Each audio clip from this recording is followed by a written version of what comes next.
Sebuah pohon jambu kelampok menjadi penanda keberadaan sebuah makam di Jalan W.R. Supratman.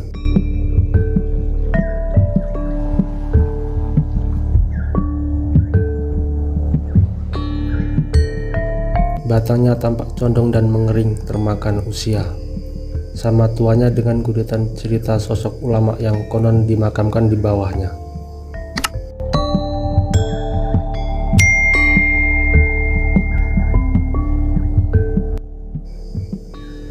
Sebuah bangunan rumah kecil tampak berdiri di atas lantai berlapis keramik.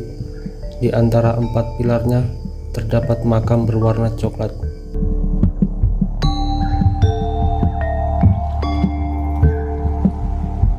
Di masing-masing ujungnya ada nisan berbalut kain mori putih. Di satu sisinya guratan grafir bertuliskan Syekh Berubuh.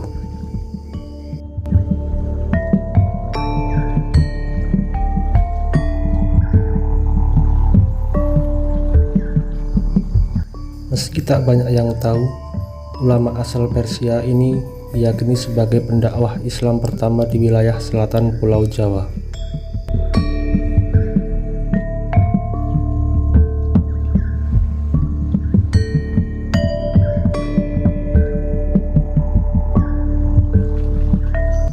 Konon, akibat bencana besar pada masa silam, wilayah selatan Jawa berubah menjadi kawasan wingit, kosong dan tak berpenghuni, termasuk daerah Bongker Kidul yang sekarang kita kenal dengan nama kota Pacitan.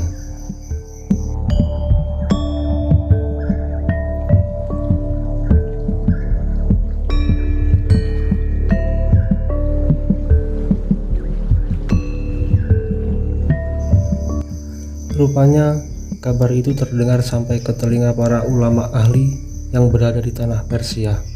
Sejumlah ulama yang terdiri dari ahli ruqyah, ekologi, meteorologi, dan geofisika mengunjungi tanah Jawa wilayah selatan.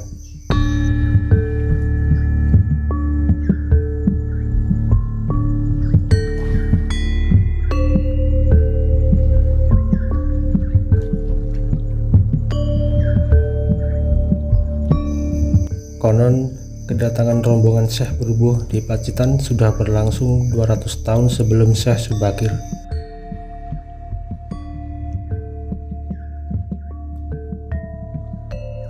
Para ulama tersebut juga memasang tumbal di berbagai titik rawan bencana alam.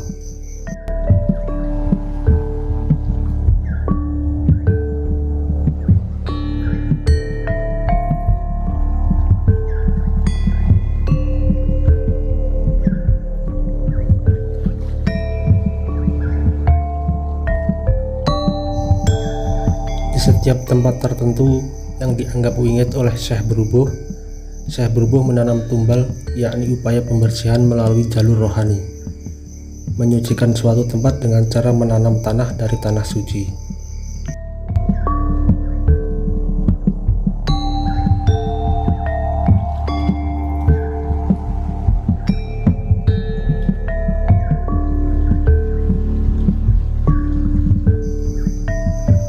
Menurut sumber yang beredar, nama asli Syekh Berubuh ini adalah Abdurrahman bin Barokbah, seorang sayyid dari Yaman. Sedangkan di sebelah kanannya juga terdapat sosok yang diyakini sebagai Syekh Brojo. Ada yang menyebut nama asli adalah Syekh Alif.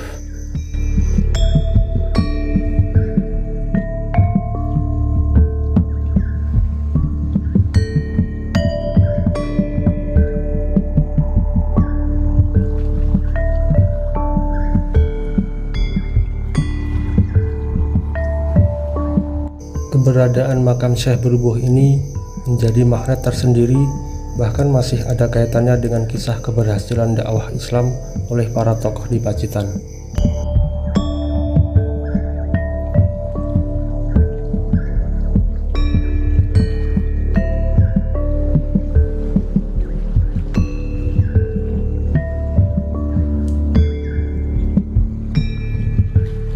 Ada sumber yang mengatakan zaman dahulu Ki Ageng Petung, Ki Ageng Posong, dan Syekh Maulana Maghribi pernah kalah melawan Ki Ageng Bonokeling. Setelah ziarah ke makam Syekh Brubuh, akhirnya penguasa Wengker Selatan yang terkenal sakti itu bisa dikalahkan.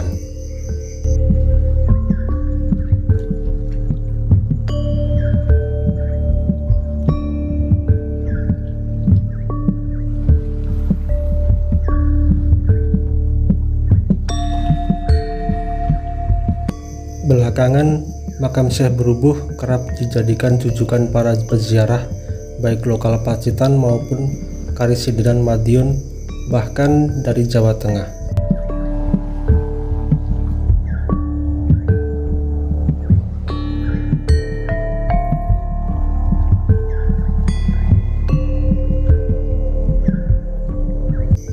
Dan menariknya lagi, pohon jambu kelompok besar yang diperkirakan berusia ratusan tahun ini menambah suasana menjadi sejuk saat siang hari.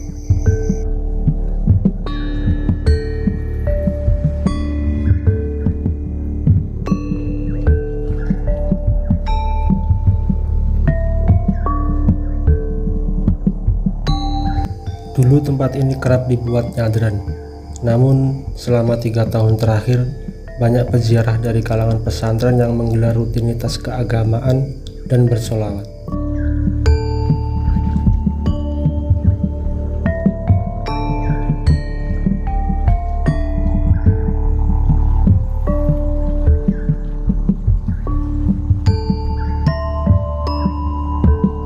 Memang sejarah dari Syekh Brubuh ini masih belum bisa digali secara luas. Tapi bukan berarti kita harus melupakan sejarah atau jasa ulama dari Persia ini.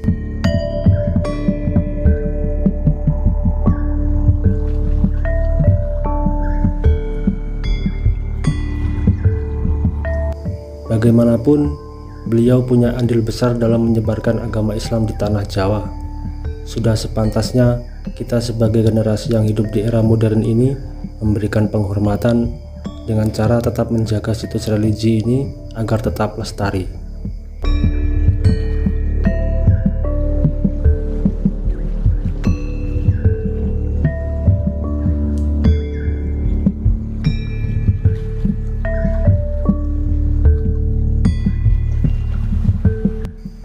Demikianlah cerita dari Syekh Brubuh, pendakwah Islam pertama di tanah Jawa sekitar tahun 1400 Masehi silam, yang makanya tidak jauh dari Teluk Pantai Teleng Ria Pacitan yang sampai saat ini masih menjadi misteri.